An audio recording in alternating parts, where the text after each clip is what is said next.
Hello everyone. तो आज बात करने वाले हैं पवन सिंह जी और शिवानी सिंह का एक बहुत ही बेहतरीन सॉन्ग के बारे में, जिसका पोस्टर आ चुका है। और इस गाने को लिखे हैं प्रिंस प्रियदर्शी जी, और इसमें म्यूजिक दिए हैं प्रियांशु सिंह जी। और इस गाने को गाए हैं पवन सिंह जी और शिवानी सिंह जी, जो कि आपको स्क्रीन के ऊपर दिखाई दे रहा है। जिस सॉन्ग का टाइटल रखा गया है सलवार पहनी पियरे, जिसका टाइटल है सलवार पहनी पियरे। और वीडियो में है पवन सिंह जी और पूजा रंजन जी है फिट में। और ये बहुत ही बेहतरीन सॉन्ग है, और प्रिंस प्रियदर्शी जी का लिखा हुआ गाना है, तो बहुत ही ज़बरदस्त और तगड़ा गाना होगा। तो ये आ रहा है, और ये कमिंग सून है, बहुत ही जल्द आप लोगों को देखने को मिलेगा ये। और अभी तो ये कमिंग सून है, एक दो दिन में आप लोगों को आ जाएगा, तो आप लोग देख लीजिएगा, ठीक है।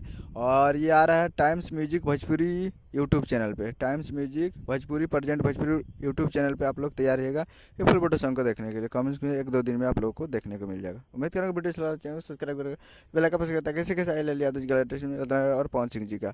मिलते हैं अगले वीडियो में, तब तक के लिए जय हिंद जय भोजपुरी।